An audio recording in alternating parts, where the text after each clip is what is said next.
بسم اللہ الرحمن الرحیم۔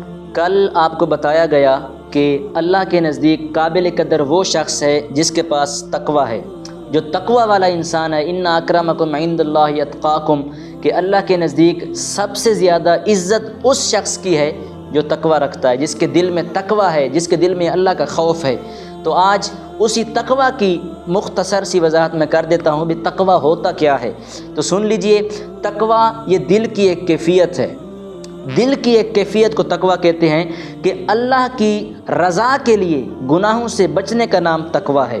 جو بندہ جس کو گناہ کرنے کا موقع ملا ہے وہ گناہ کر سکتا ہے، اس کو کوئی دیکھ نہیں رہا، آس پاس کچھ بھی نہیں ہے، لیکن اس نے رب کا خوف دل میں رکھا، اللہ کی رضا حاصل کرنے کے لیے وہ اس نے گناہ نہیں کیا، تو یہ اس نے تقوی اختیار کیا۔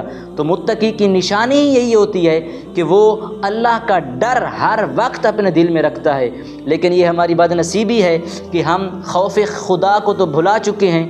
ہمیں اگر کسی چیز کا ڈر رہتا ہے تو وہ یا تو انسان ہے کہ کوئی ہمیں دیکھ نہ لے، یا پھر وہ کیمرہ ہے جو ہمارے ارد گرد ہمارے اوپر لگا ہوتا ہے، ہم اس کے ڈر سے گناہ نہیں کرتے۔ باقی اللہ کا جو خوف ہے ہم اس سے محروم ہیں۔ میں دعا کرتا ہوں اللہ تعالیٰ مجھے بھی اور آپ کو بھی رب تعالیٰ اپنا خوف نصیب فرمائے کہ ہم کوئی بھی گناہ کرنے لگیں تو خوف خدا ہمارے دل میں اتر جائے اور اللہ کے خوف کی وجہ سے ہم وہ گناہ نہ کریں۔ میری یہ دعا ہے، اللہ تعالیٰ ہماری یہ دعا قبول فرمائے۔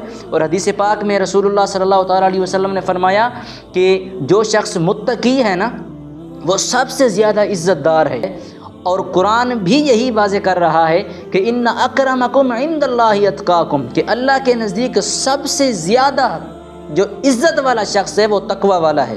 جس کے پاس تقوی ہے اس کی سب سے زیادہ عزت ہے۔